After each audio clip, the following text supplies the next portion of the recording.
Welcome to Smut and Sensibility, a podcast for romance readers and romance writers. By romance readers and writers. We are Amber, Allie, and Marie, a group of learned ladies who love talking about the romance genre. In this podcast, we will talk about our favorite books, writing craft, and how we make room for a creative life in real time. So buckle up and enjoy the ride. Hello, everyone. It's Editing Allie here, and I just wanted to say thank you so much for joining us again. We are going to be doing another Manuscript Minisode. Today, we are actually going to be talking about my current work in progress, which we will get to in a little bit. And I did also want to say thank you so much to everyone who has liked and subscribed and followed us on Instagram and TikTok and YouTube and Spotify and Apple Podcasts. And I think we're on Blue Sky too. We have loved finding people that love what we love, which is romance books and love in all forms and working on creative writing. So thank you so much for connecting with us. We appreciate you. We also wanted to say thank you so much to author Sam Cheetah, who was on our most recent episode for our first ever author interview. And Sam is such a wonderful mentor. She's so funny. She's just a fantastic person. And I hope you enjoyed listening to that fun conversation. Her new book, Undead and Unwed, is out now wherever you get books. And it is basically What We Do in the Shadows meets Bridget Jones meets a Hallmark holiday movie, or what happens when a 300-year-old vampire who does not have her shit together inherits a dilapidated Vermont inn and has to navigate her happily ever after. So it's a really fun read. It's sarcastic. It's heartwarming. Would definitely recommend. And it's just a great transitional fall read right now because we're, sliding out of vampire season and into winter, and you kind of have both of those vibes in that book. We do have links in our link tree in our bio. So that should be down in the show notes below. Anyway, let's get on to the main part of the episode, which is talking about my work in progress. And in looking at this episode from, post-production, I definitely can tell that I was holding myself back a little bit as far as what I was comfortable sharing about my work in progress. And I know it sounds kind of silly. The content that I've consumed has been generally pretty mixed about what you should share about your current work in progress online. And I feel like this is kind of a similar theme with just how to write creatively in general. There is no consensus. Everybody's method is a little bit different. Some people are pantsers and some are plotters and some people are in between. And I kind of feel like that's how it is as well with regards to what to share about what you're doing. And I feel like the one camp is sort of like the traditional conventional advice, which is don't share or keep it really close to your vest. Don't reveal too much. People may drop a hint that they're writing a novel. They may have like a project code word, and we may know a genre.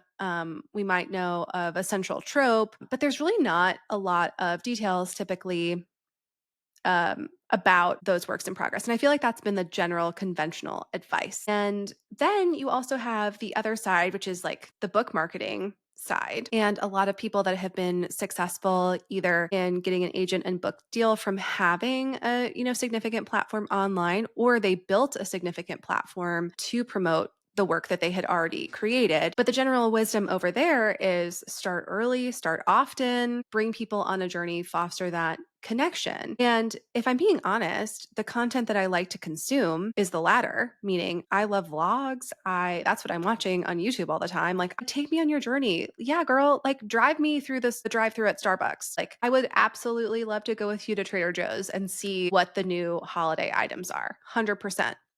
So if I'm thinking about the content that I like to consume, it is much more of the come on this journey with me. We're starting at the bottom and we're doing this together. And I get invested in other people's journeys that way. So all of that to say that I definitely was in my head about this and really wanted to do the quote unquote right thing. And so I think I just didn't really give as many details or was not super clear, I think, about a lot of things because I was really trying to figure out in real time what was too much to share and what wasn't. So I'm hoping to change that, once we go forward, because I think at the end of the day, there's no rules and it's all made up and it is what it is. So to kind of start the correction. Now, I will say my work in progress, I'm pitching it as the Americans, but make it a rom-com. I think you'd also love it if you like Mr. and Mrs. Smith, and I think you'd also love it if you like John Wick, like make it sexy. So that's essentially how I'm pitching it. I'd say it's like a romantic suspense rom-com. There are themes of found family and self-acceptance and letting other people love you despite all of your, ugly parts and jagged edges. And there's also a little bit of, institutional questioning of what happens when what had served me for so long and kind of kept me safe in my box for so long betrays me, or I don't align with that anymore, and it's no longer serving me. Then what do I do?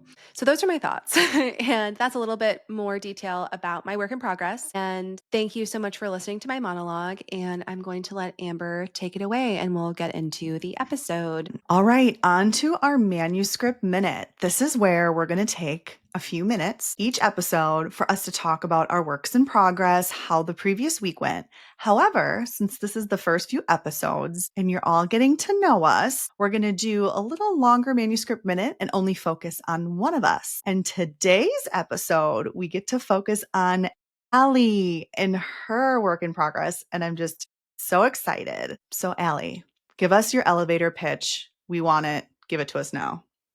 Okay.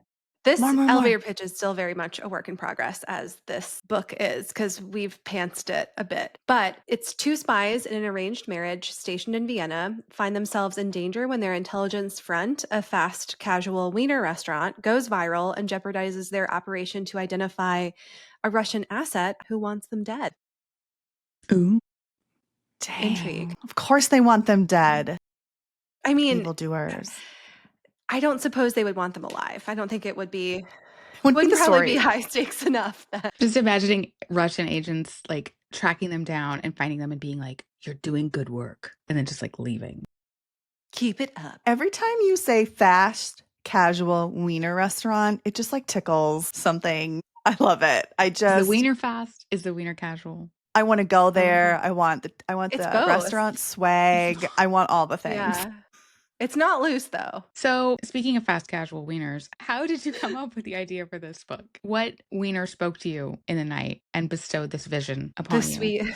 The dulcet tones of the sausage. So this book actually kind of became something out of short story. This summer, I was actually like 30,000-ish words into a Regency rom-com, which is now backburnered. And we can definitely have a discussion about like historical romance as a genre at some point. But one of our fellow smutties was going through a challenging time, and we had a call to action to essentially write them some short stories to cheer them up with stories from their id list. And as Amber had mentioned in the last episode, we're big fans of the id list, which was coined and taught by Jennifer Lynn Barnes from the Inheritance Game fame. And she's also a psychology of fiction expert as well. So this person had a bunch of really fun things on their id list. Like I remember Spies were definitely on there, and I love Spies. I think, for my last episode about my first foray into reading, romantic suspense definitely imprinted on me hard. So Spies were really attractive to me. There was just some really fun stuff, like serious stuff happening in the foreground, goofy stuff happening in the background. Like those were things that were kind of on the id list. And it was just really, really fun. So as I was ideating this story over the summer, I just kept getting more and more excited about creating this world and these characters. And I was having a really fun time. And I think I was workshopping some of the stuff in class. And I think Sam was like, "Is this going to be your next thing?" And I was like, "I think it might be my next thing. And maybe like right now, we'll just go ahead and switch right now." Next thing, this is happening. It feels good. My next thing, I think right now.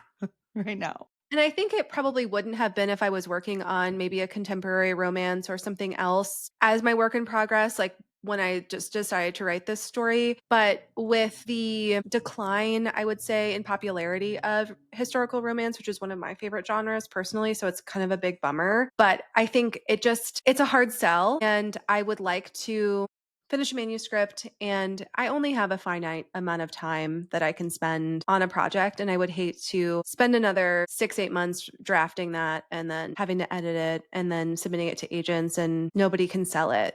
because I think we're really seeing a hard time with that now. Anyway, so that's kind of how this story came to be, and kind of something unique. It just really started as a short story, id list story for this member of our writing group, and it kind of snowballed. And that sort of led me to pantsing basically the first act, which I've never done before. I kind of had like ideas, but it's been interesting. And I think that I'm doing a little bit of work now to get a little bit more on track. But the ideas and notions were so fun. You just couldn't stop. You couldn't stop I yourself. couldn't stop. No. And no one wanted you to. We were like, just keep going. We'll help you outline later.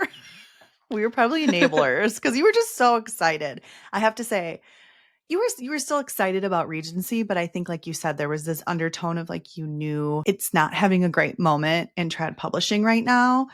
And so I think you kind of felt that was showed, but like once you started doing this fun project, it was like you came alive. Like you were so excited. Your energy was infectious in class. So I think we all picked up on that and was like, ooh, shiny new coin. Let's do it. Shiny new coin. Which is hard for someone that has ADHD and really wants to finish a project and that has not finished a project. So there is a little shame, I think, associated in that. And you always get the advice of don't write to chase the market because things will change. And to be quite frank, I am way too slow of a writer to ever write to the market. But I think that you can still make decisions based on some of the trends. And in that, certain trends that are not really going away. And I don't foresee in the next 1 to 2 years historical romance just exploding again. Like I don't think Yeah. that that's going to happen. And you have it in your parking lot. Like it's not like the It project is yeah. We've dying. got Like it's still there and ready 30,000 for when, toasty words just hanging yeah, out. whenever you're ready to pick it up. All right. I want to know next question. Who is Karina Wolf? Like, what does she look like? Tell me her personality. I just want to fall in love with her. So tell me all the things. So Karina is my heroine and my hero is Johannes, and Karina is American, cover in Vienna. Remember, I'm similar to you in that I don't have like a celebrity or someone that I very specifically picture my character. I picture her with like dark hair, a cunty bob, and I picture her like energetically maybe a little bit like Rosa from like Brooklyn Nine-Nine, Oh like a my hint God. of that. Definitely like has leather, wears a lot of black. I think she's a badass. She's sort of like a super spy energy. And I would say she's probably like more of a black cat heroine. Love And that energy. I think but she's also very much, I think, looking for belonging. And she has a lot of questions about like who she is because she doesn't know where she came from. And so she's really good at her job because she has the classic spy tragic backstory of like being an orphan and all of the associated coping mechanisms that come with that. Also, at the time that we meet her, she is looking for more, but she's kind of afraid of what that could mean and how that would change her life. And then Johannes is her partner, and they are in separate agencies. And because I have a long held love for Harrison Ford, very specifically as Dr. Henry Indiana Jones Jr. He obviously is blonde. Come for me. We can have a debate. Blonde heroes deserve love too. Okay. He I don't know. I picture him with like maybe I talk about him a lot like wearing slutty joggers like in this first act. So he's doing that. I kind of think he could maybe have like a horned rim glasses. I don't know. But energetically he's very much like a golden retriever. But also, I think Andy J. Christopher described heroes as like a stern brunch daddy. And that, I mean, he's got like a little bit of that too. Like, he'll kind of be a little bit bossy, but like for your benefit. And that sometimes comes out a little bit. But he's absolutely obsessed with her, which is my favorite type of hero who's really obsessed with the heroine and she doesn't realize it yet. So that's them. Oh my gosh, I love them. I need them to kiss. Already. And Yesterday. I just love them so much. Why did you choose the setting that you chose? Tell us more about how you've like entered into this world. Yeah. So it takes place in Austria, and predominantly the beginning of the book takes place in Vienna, and then they're kind of on the run in Austria. So we do end up in the Alps, but Vienna specifically is actually a hotbed for clandestine activity. So I thought that would be kind of a fun place to have something take place. And I think when I started writing this book over the summer, I was kind of coming out of like a big Q1 funk, and I definitely was feeling a little bit wanderlusty, and had been writing in Regency times, and I had been doing a lot of kind of dense research slash feeling burdened with the research that I had to do to kind of make the story happen. So contemporary felt really good, and Vienna felt pretty good. And I don't mean to brag, but I did study abroad in Germany when I was in college for one summer. So at the end of that, I did have pretty decent intermediate German skills.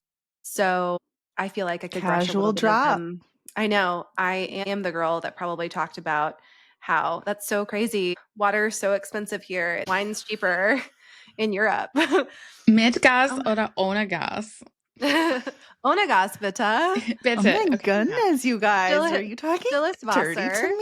me? Like, tell me I mean, it's more. talking dirty in German is It's pretty easy. one of my professors said it Favorite. sounds like a declaration of war. So It does. I And validate I think one that. of the biggest misconceptions too is people always say, oh my gosh, it's so much easier to learn like a romance language. However, there's some things that are very straightforward that are very similar to English. For example, birth control is anti-baby pilla.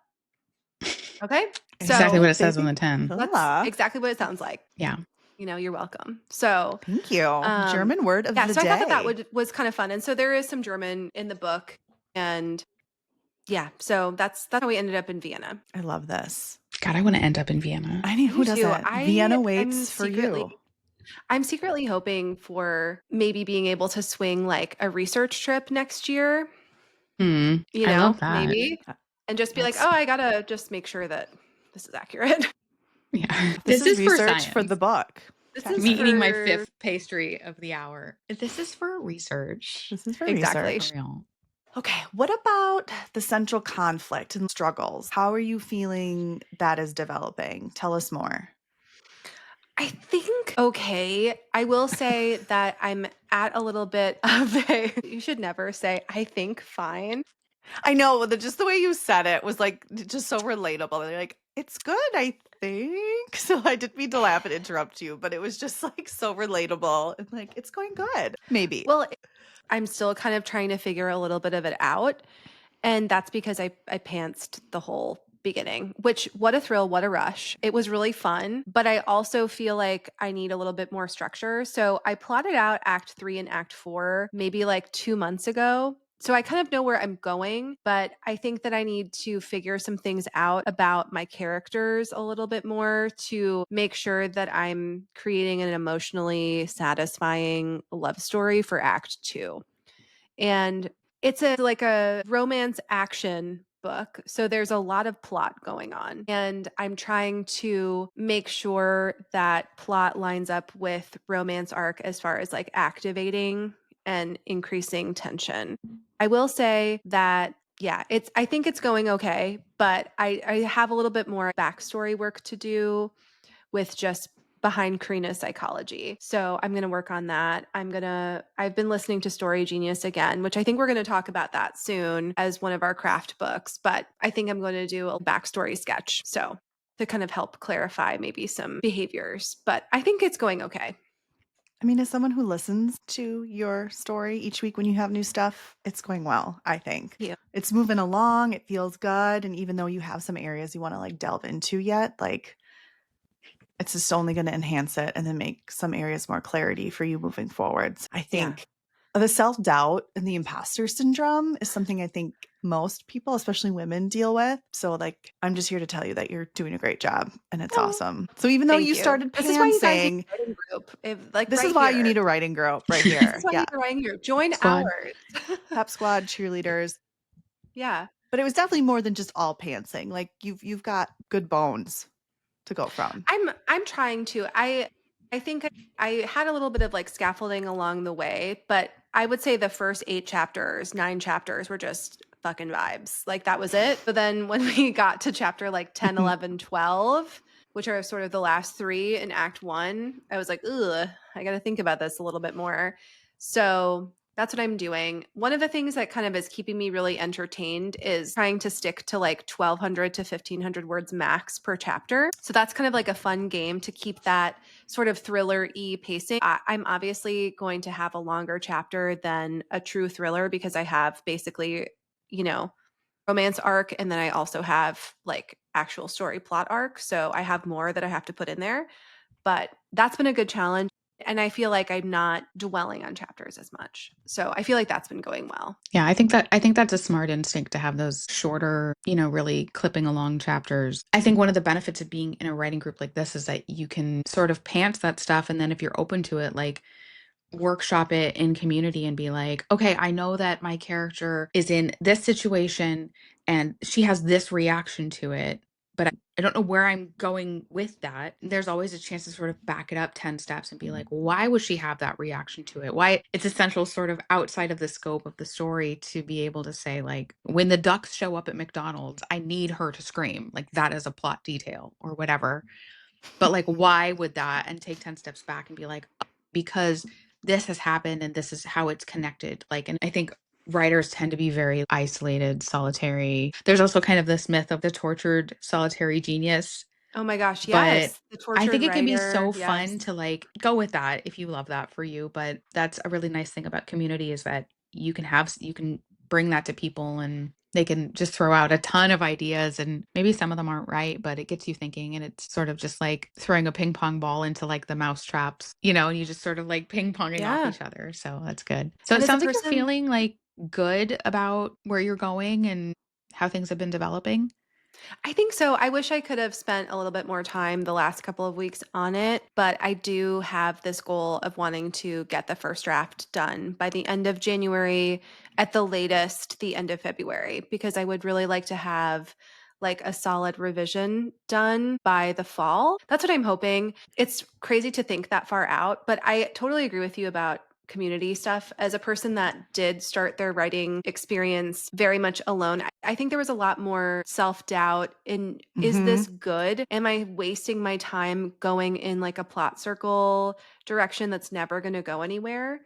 And I think the ability to have immediate feedback and say, yes, I like this. This could be a little bit more refined, or this should be in a different place, or tell me more about this. Like just kind of helping you stay on track, like bumpers in a bowling alley. You're still having to make it to the pins on your own, but you have like a gentle nudge of like, oh, you're going a little too crazy this way, in back this way. We like this direction. So Right. Or like, I girl, think, you are on the tennis court. yeah. You're not in a Like, bowling what is alley. this? Yeah. Right. So I think a lot of that fear of, oh my gosh, is this even good? Have I wasted all of this time on something that is not meeting genre convention, that's not meeting commercial viability metrics? That's not really a problem, I think, when you have a good writing group, which I would like to plug again that we have a really good writing group, and you can DM Sam Cheetah, and Smut we are members of University. Smut University. Last thing, question I think I have for you. Do you have like a favorite line or scene or outline or plan that you had this last week? I know you said that you were traveling, you were busy, so it may not be a typical word count, but is there anything that's exciting you for the next step? Yeah, the scene that I'm working on, the last chapter of Act 1, so it's sort of my adhesion beat. You And love that adhesion plot I do thrust. love the adhesion beat. So we're sort of setting the scene for how are they going to salvage their mission, and what nonsense are they going to have to get up to, because this is a very hijinks heavy book because we believe in hijinks in this household. Amen.